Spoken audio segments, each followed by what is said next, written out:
Ladies and gentlemen, happy Wednesday and welcome back to another episode of Coaching Handout Football. Today we are picking up where we left off on Monday. We were going through basically situational play calling, managing each down and distance, kind of understanding the fundamentals of what you need to know. But I did want to mention one thing yesterday because we kind of took a quick break to give you a promo breakdown. And there's one thing that I forgot to mention, and that is this kind of little achievements here. It's listed separately, but make sure to go in there and do these things, guys. They're really easy. Basically just gaining some yards, scoring some points, and then just doing blitz events. You should hit at least these three really easily. The master one, that's a whole different story. But anyways, guys, today we are picking up with second down. We are going to look at every situation of second down. Second and short, second and medium, second and a mile. And we're going to talk about what makes the decision in your head while you run into that situation. How did you get into the situation? What's the best place to get you out of it? So anyways, let's go ahead and look at a bunch of second down plays. Alrighty guys, so the first situation we're going to look at is second and short, guys. This means that you did well on first down. You picked a safe, smart run, picked up a bunch of yards. What are you going to do on second and one? Really simple, guys. Just run the ball. Get yourself another first down so that you can take another shot. So here we go. We're just going to run basically any run play that doesn't suck. In this case, it was halfback blast where we get a nice, easy first down. Let's go ahead and look at something a little more complicated than second and one, though. Alrighty, guys, so here we're facing a second and 10, and I want to talk a bit about what not to do. So you can be tempted if you get a first down run and it gets stuffed and you get absolutely nothing out of it. You can be tempted to pass. Guys, I want to make it absolutely clear. The goal should be to get to 3rd and 5 or less. That is a very manageable situation. This is what is not to do. What I'm doing here, it's a great play, PA double post, but it is a play action pass. And if you get a blitz off the edge that comes through unblocked, you could be facing a 3rd and 17. Not a good play. So we're going to run the play just because I wanted to give you kind of a real world learning example. But take a look. In this case, we make the right read. We're going to get the first down, but we could have had an absolute disaster facing a 3rd and 17. So let's look at some better ways to approach kind of that 3rd and long situation in just a sec here. Alrighty guys, so we are facing a 2nd and 7. Remember that goal is 3rd and 5 or less. So what are we going to do here? It's real simple. We are going to run the ball. When you're in this situation where you only need 2 yards, I personally recommend inside runs. In this case, we're using halfback sting, but regardless of what playbook you're using, I know this is West Coast, but regardless of what playbook you're using, the fundamentals remain the same, guys. You want to get to 3rd and manageable. So in this case, an inside run is going to be the best course of action on second down. So you'll see we run it there, and in this case, we get more than we need, and we actually pull a first down out of it. But even if we got stopped and only got 2 yards, we would have been in a great situation. Let's look at some more second down examples, guys.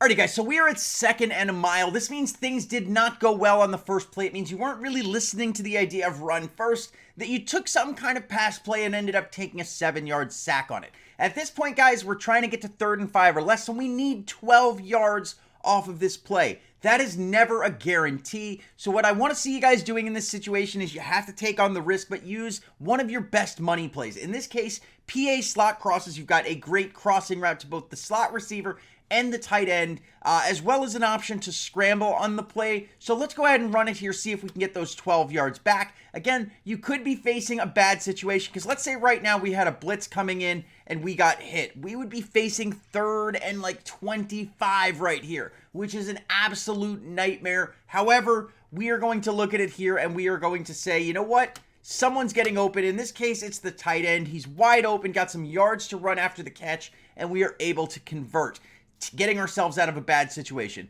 Let's look at some other situations. So while PA slot crosses is definitely a money play, I want to look at a safer option for this 2nd and a mile situation here where we're facing 2nd and 16, and this is going to be X follow. The reason that I think this is actually a smarter play than the last one, even though the last one worked out, is because you not only have your deep routes here, but you have easy, safe checkdowns. You've got a drag route to the slot, essentially a drag route going the other way to the running back, and this is a much safer play. Remember, we're trying to get to 3rd and 5 or less, so we only need 11 yards here, and that is absolutely attainable to one of these dump-offs, depending on what kind of coverage we get. Plus, with no play-action fake, if there is a blitz, we're able to get the ball away closer, or at least throw it away and not lose even more yards on the play. So let's go ahead and run it here and see what we get.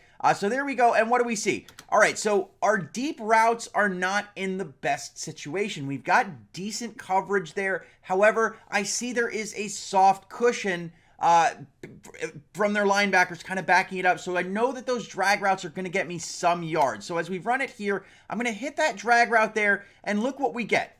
We managed to bring it to exactly where we want to be at 3rd and 5. And if I'm sitting at 3rd and 5, guys, I am in the zone, completely comfortable, because as you'll see tomorrow, there are some incredible 3rd down plays that I save for every 3rd down, that if you get yourself to 3rd and 5, you are going to have a very high level of confidence converting, and you'll check that out tomorrow. Let's go ahead and look at some more 2nd downs, though. All right, guys, this next situation is 2nd and 6. And as I said, we're trying to go for 3rd and 5. Keep it simple here. If you were at 2nd and medium, you only picked up maybe 2, 3, 4 yards on 1st down, just stick to the ground. In this case, I like toss plays. While in theory, an edge blitz could cost you a loss of yards here, it's very rare, and strong tosses, halfback toss strong is a phenomenal play here. You can actually take this to the house, so it's a safe run here that I'm going to use, and as you can see, we not only get the 1st down, we get quite a bit more right off there off 2nd down. So let's go ahead and look at some other options on 2nd down, though. Alrighty, guys, so we have another 2nd and long situation. I know you shouldn't be in this situation if you listen to my 1st down tips. However, if you do find yourself here, here is another great option out of the West Coast playbook to get yourself out of it, and it is the play all in. The reason I like this play is because you have those 2 in routes that are going to get you about, 13 yards where they cut in. One of them usually gets open if the person drops into coverage. You just have to look for the hole in the zone. But I also like that it has a tight end out route, because if you're facing a blitz or something like that, it's a quick dump off that can get a bunch of yards after the catch and easily get you that 10 yards. Let's go ahead and run it and see what we have here and how we choose to make the decision. So right there, we know nobody's blitzing. Everybody dropped into coverage. We only have 4 guys rushing, and our offensive line is doing their job. Everybody is making a block. So I've got a couple of options here. I could look to that tight end on the out route. However, you'll see there's somebody kind of standing where he's wanting to go. So I'm looking for those in routes here. And in this case, what do we see? Right there. I know that B is about to make his cut to the left. So he's going to be coming in like this from the side. And that's when I'm going to hit him. Right when he makes his cut. Because you'll see here, we're able to get that right between the defenders, and we pick up the full 15 yards on that play. Let's go ahead and look at another play. All right, guys, so this is a great situation to be in. It is 2nd and 2, which means we got 8 yards on 1st down. And remember, as long as we're at 3rd and 5 or less, we're happy. This is a situation where you can play it one of 2 ways. You can either play the safe route and just run the ball like we've shown, or this is a time where you can take a shot, guys. This is a time where you can take a shot, where you take out one of those deep money plays. In this case, it's going to be PA double post. I know, hey, if a blitz is coming and I end up taking a sack, it's still going to be a manageable situation. However, I may be able to take it to the house. So here we go. We're going to run the play, see what we get. And I'm actually going to be doing a highlight on this play. Now, right there, what do we see? I'm going to choose to roll out here. I don't like the coverage to the post route, okay? He's basically headed right towards the defender. The tight end is looking good. I probably could have thrown it early here, but I'm going to choose to roll out here and try to go for something big. When you roll out like this, sometimes that tight end route can be absolutely money. And again, I think on Monday of next week, I'm going to drop a video exclusively on this play. But in this case, guys, look what happens. I saw that they were closing in. I tried to throw it. I got an awful throw by the quarterback, but that's okay. It sets up 3rd and 2. 3rd and 2 is manageable. You have nothing to worry about at 3rd and 2. So let's take a look at something else we can do on 2nd down. Alrighty, guys, we're going to do another 2nd and long, which is a situation you should not be in, but what can I say? I know a lot of you guys probably just like to pass on 1st down, so if you take the sack, it's good to know what to get yourself out of, and I want to give you a bunch of different plays so you have some options, and in this case, it is posts. And you are going to see, we are actually facing quarters coverage. So there's only 3 down linemen, a ton of defensive backs on the field. So it's kind of, in most cases, a worst case scenario to throw against. But this play is phenomenal. It is posts. There's a couple of different reads here. Now, remember, we're trying to get to 3rd and 5, so we want 12 yards. The tight end on that corner route there is a phenomenal route. However, it's not always open. However, the good thing is, when you find that route covered, you will usually be able to hit that halfback on that route, kind of right up the middle, and grab some yak. So let's go ahead and run this thing here, see what we can get off of the coverage. What do we have? We have defensive backs blitzing. Specifically, the corners are coming from both sides. So we're not going to have a ton of time. However, we know that we have a corner route to the tight end. Knowing that that side of the field is open, we could have made the safe throw. Take a look. Running RB, our tight end, he's literally all by himself on an island. Probably could pick up some yards, but I know since that side of the field is kind of unguarded, I'm going to try and go for that tight end on that corner route. So right there, we throw it. It was actually a little risky. I probably should have taken the safe dump off to the to the slot right there. However, we managed to make it work, setting up a 3rd and 3, and we are back to where we are completely comfortable. Let's see what else we got.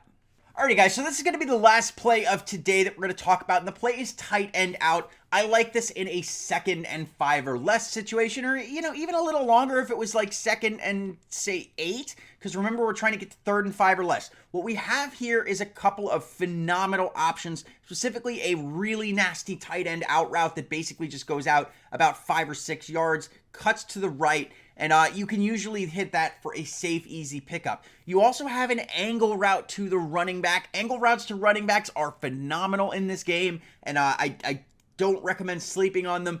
I still usually would prefer to run to the tight end here. However, if that tight end is covered, you almost have it guaranteed that the angle route is going to be open. Plus, every once in a while, you've got a deep route there where if you catch something like an all-out blitz, like if you see that corner blitzing or something like that, you've got a bullet to that streak route that can be an absolute home run play, which I like something that has the option of a home run on a 2nd and short situation. So let's run it and see what we get here. So there we go. We're going to go ahead and snap it here. Now, what do we see?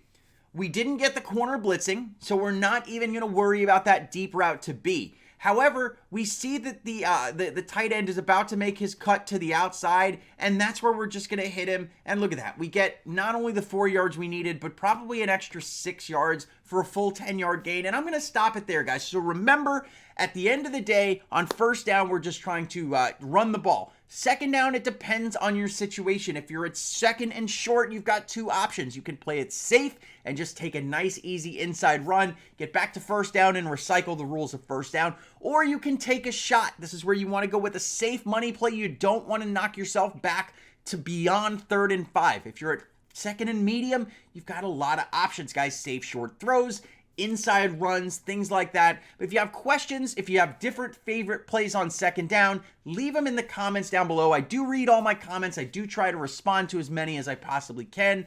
But anyways, going to stop it there. I will see you tomorrow where we break down all possible 3rd down scenarios and the best plays on 3rd down. I love you guys. See you then. CHF out.